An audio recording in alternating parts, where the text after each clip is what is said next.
Coming up, we leave Hestur on another beautiful sunny day and sail to Miðvágur. Kathrin goes on a hike. Can she resist the dip? We have to move due to spring tides. We get surprised about how long a fishing net can be. And as we unwittingly became witness to a whale hunt, we think we should talk about this Faroese tradition, the Grindaráp or Grind, how it's called locally. Kastandi, kvínandi, böltandi, andandi, rullandi, sjóandi, svimjandi, standandi, gonandi, gausandi, sjóur og mot skújun. Berandi, plöandi, skjumandi, rennandi, framtjöknum aldurnar spennandi, laktandi, svøyma á bárun og frújun. Some fish just outside. Yeah, lovely. A whale. A whale. Bye. Bye. Thank you.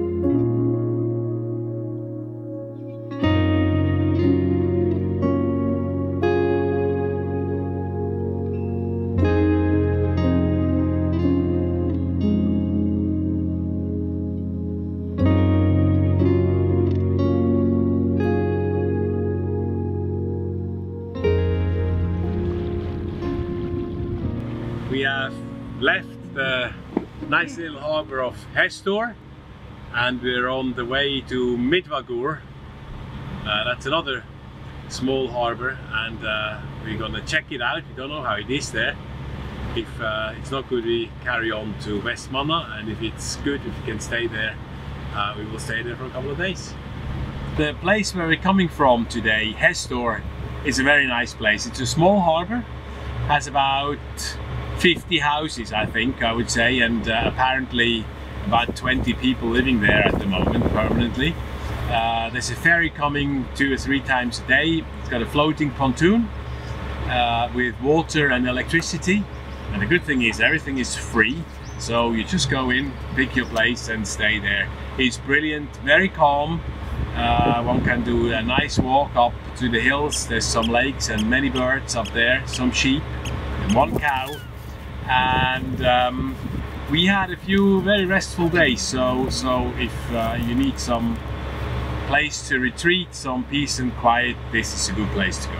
As we sail through these stunning waters between the islands of Hestur ahead, Streymoy to starboard, and Eggjarokk on Hestur, wearing a cloudy hat to port, the sun on full display, what more words are needed? We're dashing along. We got a whopping 3 knots of tide with us. We're doing almost 9 knots now, or even more than 9 knots over the ground, so that's how fast the currents are here. We did not hoist the sail, as once more the wind was against us. Also, I did not feel too good in general. We put it down as exhaustion from the exciting social events of the past few days, the many new impressions, and perhaps also a drink or 2 too many. Little did we know that I was battling the beginning of another bout of COVID, and Kathrin would soon follow. It should keep us mostly boat-bound for the next couple of days.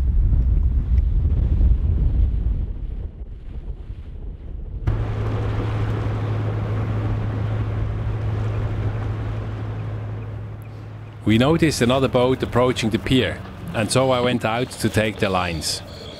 No, no, no! Don't try to enter the small boat harbour with a sailing yacht. You will run aground. And so they did. Whilst I treat my supposed man flu on Polaris, Kathrin is unstoppable to go on her planned hike to the next top place to visit on the Faroe Islands, Lake Sørvágsvatn, the largest lake on the islands.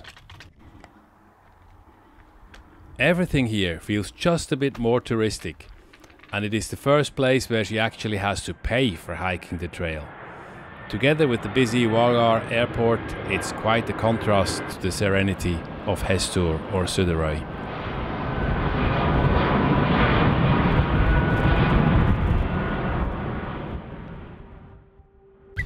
Kathrin's hike is studied of some of the top places to see on the island.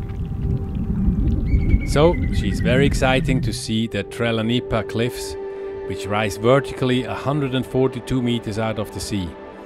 As stunning as they look, as tragic is the history. Its name means slave cliff, and allegedly it was the place where the Vikings disposed of their incapacitated Irish slaves. Her hike leads along Lake Sørvágsvatn, the largest lake on the Faroe Islands, and it sits 40 meters above sea level. From here, it almost looks like it hovers above the sea cliffs. The lake discharges via the Bøsaldalafossur waterfall, where the water drops 30 meters over the cliffs into the wild waves of the Atlantic Ocean.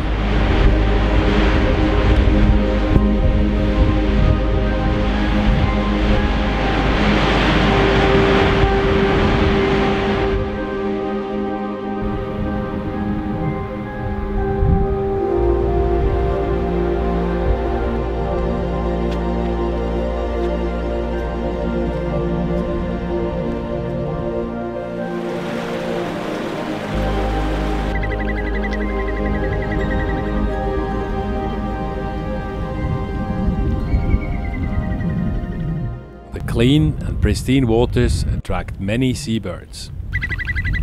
The oyster catchers are hard to miss. You often hear them before you see them, thanks to their peeping call.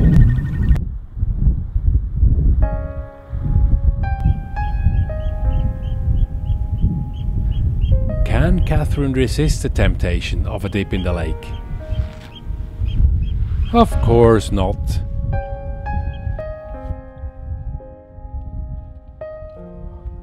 On goes the swimsuit, and hello cold waters, here we come.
A quick update on the situation. We are in Miðvágur and it's almost low tide or low tide now. As you can see, we have quite a lot of tidal range here and it's only getting higher. So we had neaps about 2 days ago and already here we have about 1.5 meters of tidal range, which means that our fender boards that we have, despite the fact that they are double the height, they still exceed the range of the tires, and we risk that the boat is getting hit on the tires and if the tidal range increases. So we don't want that, and that's not really a situation that we like. So we decided to leave and to go to Vestmanna today.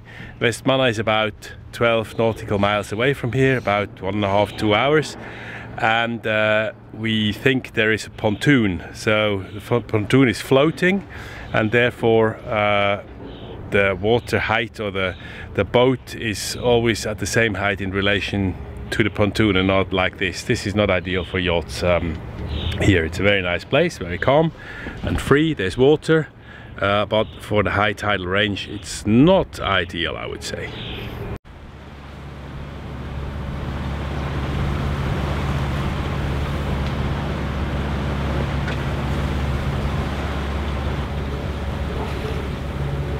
There must have been some quite loud noises not so far ago in the geological past, when this whole wall came down and built that huge heap of rock down there.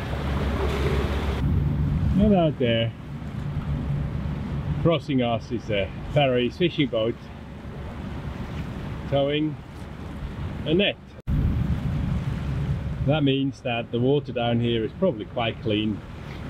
Not all the rocks, except the one just over there, the one there. But otherwise I don't think there's many rocks, it's just going steep down. The net is going right on the surface behind the boat. At the moment we have about half a knot of tide against us. It's very variable, and I think as soon as we're around the corner here, the current will start going with us and will push us up towards Vestmanna. Look at that. Here we still see the end of the fishing net of that trawler. That is all the way down there. This is quite a thing. I wasn't aware of that. So that's a couple of 100 meters long, just on the surface. You better don't cross behind that one too closely.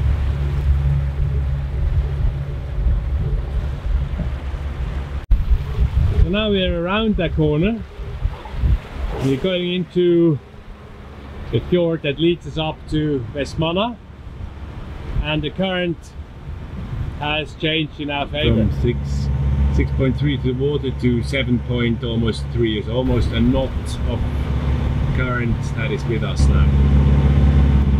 The area here, which we're approaching, is an underwater test area. That's where the currents are the highest here in the sound, and that's where they make trials with an underwater drone that is fixed to the floor, and it's moving in the water like a glider, producing current. And we see here that's a submarine power cable that actually goes from it away. So there's a water generator fizzing around in this area, and fishing is obviously prohibited, and we should also not navigate through it. We have about 4 knots of current with us here, doing 10.7 over ground with 6.3 through the water, and we got to get in here, so we have to make sure that we don't get swept past the entrance.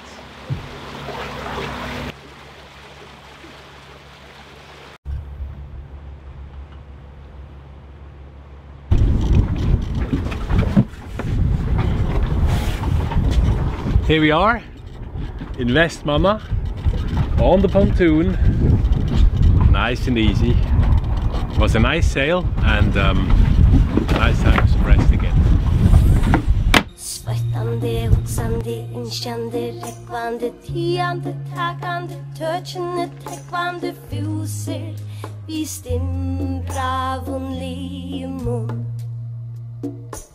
Krytande, blamande, rekande, verjande, forande, tøymon og koma, herjande, vakne, til rajar i fingrun og fimon.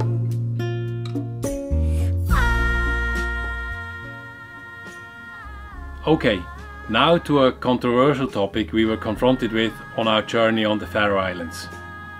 In our YouTube channel, we want to tell you our story and our journey as it was and how we experienced it. As we unwittingly became witness to a whale hunt, we think we should talk about this Faroese tradition, the Grindaráp or grind.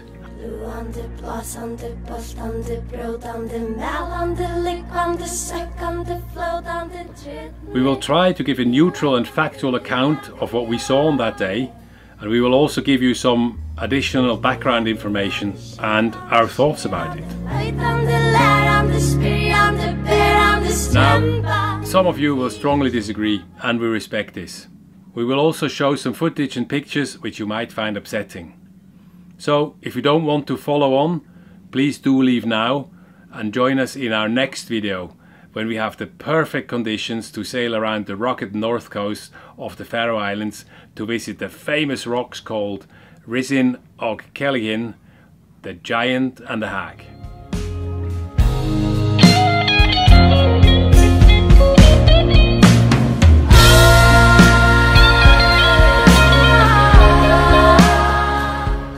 The beautiful song you hear in the background, and you can hear also in the intro to our Faroese video series, is performed by the Faroese singer and songwriter Liv Nas. It is her musical version of a poem written by her grandfather about the Grind.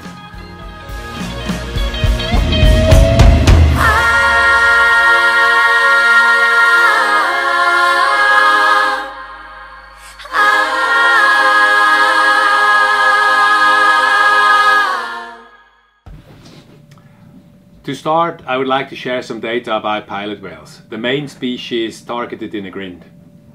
Pilot whales are abundant in all the oceans of the world and they are not considered to be endangered. The pilot whale population in the North Atlantic alone is estimated to be about 800,000 individuals, whereof 100,000 live around the Faroe Islands. Over the past 20 years, on average, about 800 whales got killed per year in the Faroese whale hunting activities.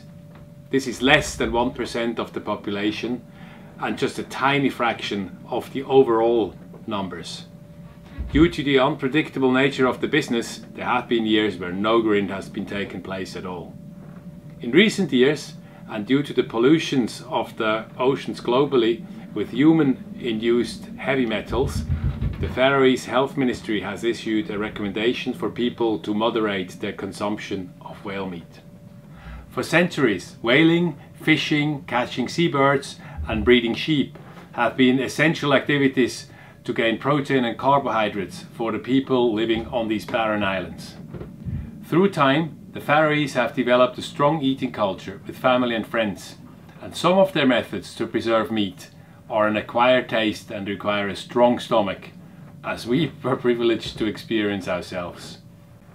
Whaling is deeply ingrained in the nation's history, culture and identity, and Liv's beautiful song with her grandfather's lyrics is a testament to this.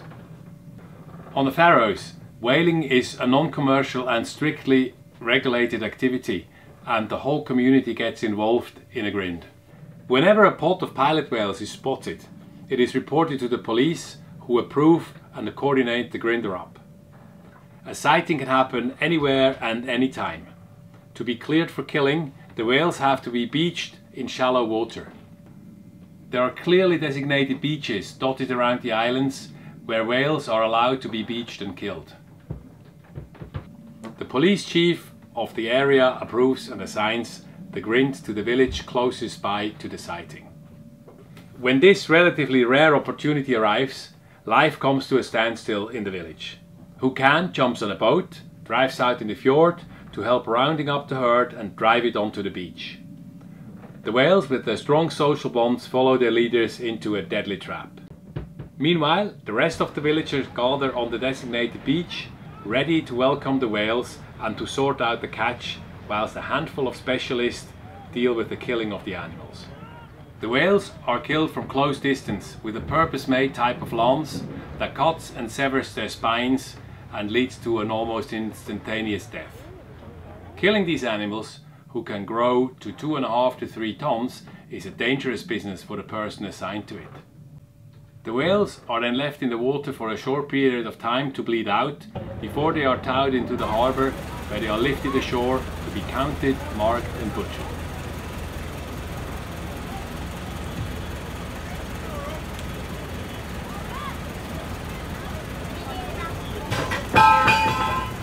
All people present help with the work, and in the end everyone arrives with their cars, trailers and baskets to pick up their share of valuable meat and blubber, as will the rest of the community, including hospitals and the old people homes. Once all the edible parts have been carved off, the carcasses are being towed out to sea, where they re-enter the marine food cycle for the creatures on and below the water. You might have your reservations about this brutal and seemingly archaic practice. The question whether today it is still a necessity is a valid one. In the eyes of some, this may seem a completely unnecessary killing of a wild animal.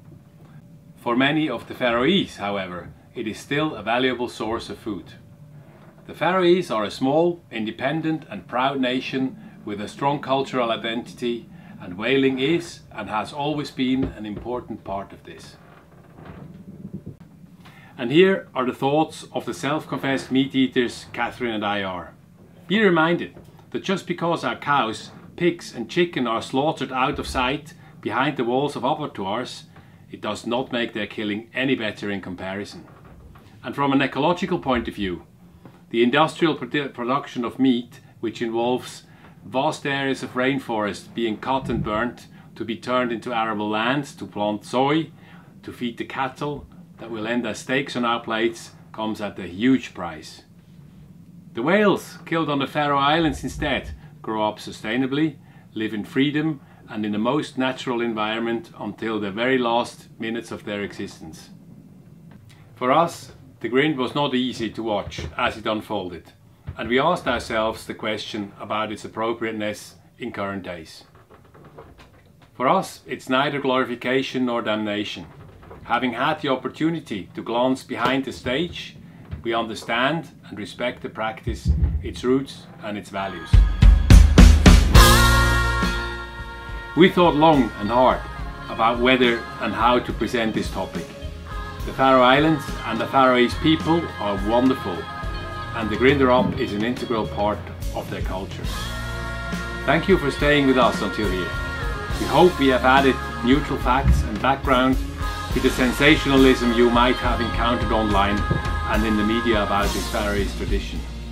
Let us know your thoughts and opinion in the comment box below. Join us next time when we continue our usual format where we sail around the stunning north coast of the Faroes with another top site, the mighty rocks called Risin or Kelligin, the giant and the hag, and we sail onwards to the small town of Fuglafjordur.